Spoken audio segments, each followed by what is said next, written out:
కొంత భయపడి వెనక్కి తగ్గి కొన్ని కొన్ని ఆందోళనలు వెళ్ళిన మాట దేశవ్యాప్తంగా కాదు ప్రపంచవ్యాప్తంగా, నిజమే అదంతా. అయితే అవన్నీ దాటుకుని రావడం ఒక పరీక్ష. ఇప్పుడు ఏ విధంగా చూస్తారు? దీపా గారు, ముందుగా మీకు ప్యానల్ సభ్యులకి అందరికీ గుడ్ ఈవినింగ్ అండి. ఇప్పుడు ఇక్కడ వరల్డ్ ఎకనామిక్ ఫోరం దావోస్ అనేది 1971లో స్టార్ట్ అయింది. కరెక్ట్.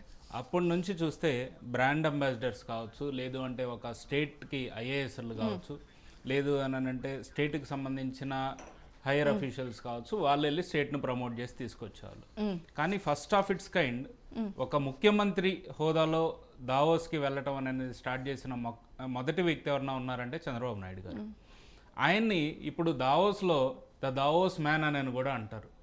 అక్కడ ఉన్న ఎంటర్ప్రెనర్స్ కావచ్చు, అక్కడికి వచ్చే పెట్టుబడిదారులు కావచ్చు, అందరూ 1999లో ఆయన విజన్ 2020 అని అంటే కొంతమంది హేళనగా చేసిన వాళ్ళు ఉన్నారు.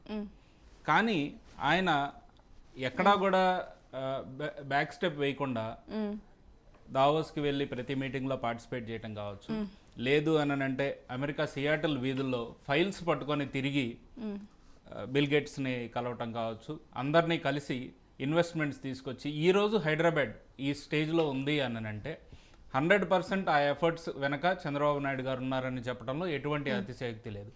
అట్ ద సేమ్ టైం ఆయన చేసిన అభివృద్ధిని కంటిన్యూ చేసుకుంటూ వచ్చారు. తర్వాత వచ్చిన రాజశేఖర రెడ్డి గారు కావచ్చు, కేసీఆర్ గారు కావచ్చు, ఇప్పుడున్న రేవంత్ రెడ్డి గారు కావచ్చు. ఇక్కడ నేను చెప్పదలుచుకుంది ఏంటంటే 1999 సీఎం చంద్రబాబు నాయుడు గారితో మళ్ళీ 2024 సీఎంఏ పోరాడుతున్నారు. పోటీ ఆయనతోటి ఆయనకే పోటీ. ఆయన సృష్టించిన ఒక మహానగరంతో ఇప్పుడే ఒక రూపాంతరం చెందుతున్న కొత్త మహానగరానికి ఆయనే మళ్ళీ పోటీ తీసుకొస్తున్నారు అన్నమాట. ఇప్పుడు ఇటుపక్క చూసేసరికి హైదరాబాద్లో ముఖ్యమంత్రి రేవంత్ రెడ్డి గారు already developed city and Hyderabad అనేది ప్రపంచ స్థాయిలో ఆల్రెడీ ఒక ఎస్టాబ్లిష్ అయింది పేరు. ఇక్కడ ఇన్వెస్ట్మెంట్స్ తేవటం పెద్ద ప్రాబ్లం కాదు, ఎందుకంటే ఇప్పుడు ఆల్రెడీ అన్ని వనరులు ఉన్నాయి, అన్ని రోడ్లు కావచ్చు, భవనాలు కావచ్చు, అన్ని క్లియర్గా ఉన్నాయి. ఆంధ్రప్రదేశ్ విషయానికి వచ్చేసరికి ఇందాక మీరు ఓపెనింగ్ రిమార్క్స్లో చెప్పినట్లు ఒక డిసాస్టర్ అంటే మ్యాన్ మేడ్ డిసాస్టర్ ఏదన్నా జరిగింది అని అంటే అది 2019 నుంచి 2024 వరకు జరిగింది జగన్మోహన్ రెడ్డి హయాంలో. ఎక్కడా పరిపాలన మీద ఒక పట్టు లేకపోవటం, ఎప్పుడూ కూడా ఒక సమ్మిట్కి వెళ్ళిన చరిత్ర లేకపోవటం, ఒకే ఒకసారి దావోస్కి వెళ్ళారు ఆయన కావచ్చు, ఆయన తోటి సహచర మంత్రులు కావచ్చు. వెళ్ళి అక్కడ కలిసింది ఎవరిని అంటే ముగ్గురు ఇండియన్స్నే కలిశారు. అదానీ గారిని కావచ్చు, ఇక్కడున్న లోకల్ కొంతమంది పారిశ్రామికవేత్తల్ని అక్కడికి పిలిపించుకొని కలిసి వెనక్కి వచ్చారు. తర్వాత చూస్తే కొన్ని ప్రెస్ మీట్స్ పెట్టేసి అమర్నాథ్ ఎవరైతే అప్పటి మినిస్టర్ ఉన్నారో, స్టేట్ మినిస్టర్, కోడిగుడ్డు అని అంటాడు, గుడ్డు పెట్టింది ఇంకా పొదగడానికి టైం పడుతుంది అని అంటాడు, ఇంకేదన్నా అంటే దావోస్లో చలి అంటాడు. ఇక జగన్మోహన్ రెడ్డి విషయానికి వచ్చేసరికి అక్కడికి వెళ్ళి ఆ ఒక్క దావోస్ మీటింగ్లో పార్టిసిపేట్ చేసిన తర్వాత కూడా అక్కడ ఒక డిస్కషన్ పాయింట్ ఆఫ్ వ్యూ ఏదైనా వచ్చి పలానా దానికి మీ గురించి మీరు చెప్పండి అని అంటే that is a lengthy question అని అంటాడు. వాళ్ళకి రాష్ట్రం గురించి చెప్పుకోవటమో తెలీదు. ఈ విధంగా ఆంధ్రప్రదేశ్లో 5 సంవత్సరాలు ఏం కోల్పోయాం అనేది తెలిసింది. రైట్, మీరు అన్నట్టు ఇప్పుడు గుడివాడ అమర్నాథ్ గారు మాట్లాడిన విషయం ప్రస్తావించారు, అదేవిధంగా గత సీఎం ఏం మాట్లాడారో చెప్పారు. వాటికి సంబంధించిన క్లిప్పింగ్స్ ఒకసారి చూద్దాం స్క్రీన్ మీద ఒక్కసారి క్లిప్పింగ్స్ చూద్దాము.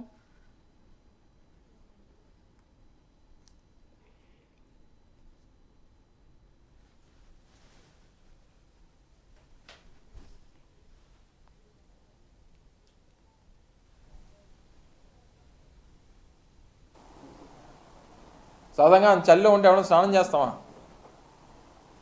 సరే, అవన్నీ చెప్తామండి బయటికి.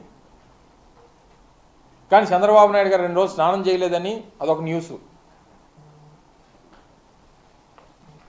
3 రోజులు జ్వరం వచ్చింది అయినా సరే సమావేశంలో పాల్గొంటున్నారని చెప్పి అదొక న్యూస్.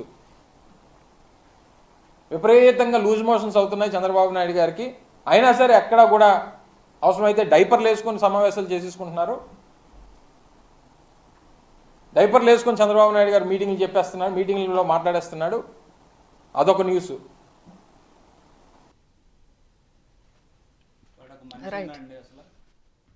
కొద్దిగానే ఇంకిత జ్ఞానం ఉందా అసలు? 15 సంవత్సరాలు ముఖ్యమంత్రి చేసి ఇప్పుడు మళ్ళీ రాష్ట్రం కోసం పోరాడుతున్న ఒక వ్యక్తి గురించి మాట్లాడే మాటలేనా అవి? ఇతను వచ్చింది ఎక్కడి నుంచి?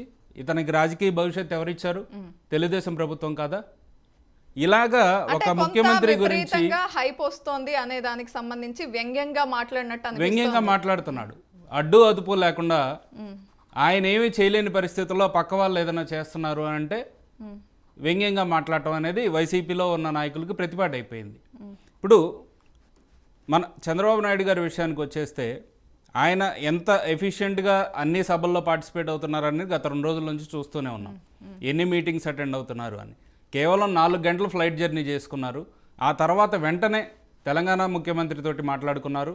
ఆ తర్వాత వెంటనే అక్కడ తెలుగు ప్రజలతోటి అక్కడ ఉన్న ఎంటర్ప్రినర్స్ తోటి మాట్లాడుకొని గత 2 రోజులుగా ఎన్ని back to back meetings attend అవుతున్నారు అనేది మాకు కానీ మీకు కానీ అందరికీ ఒక క్లారిటీ ఉంది.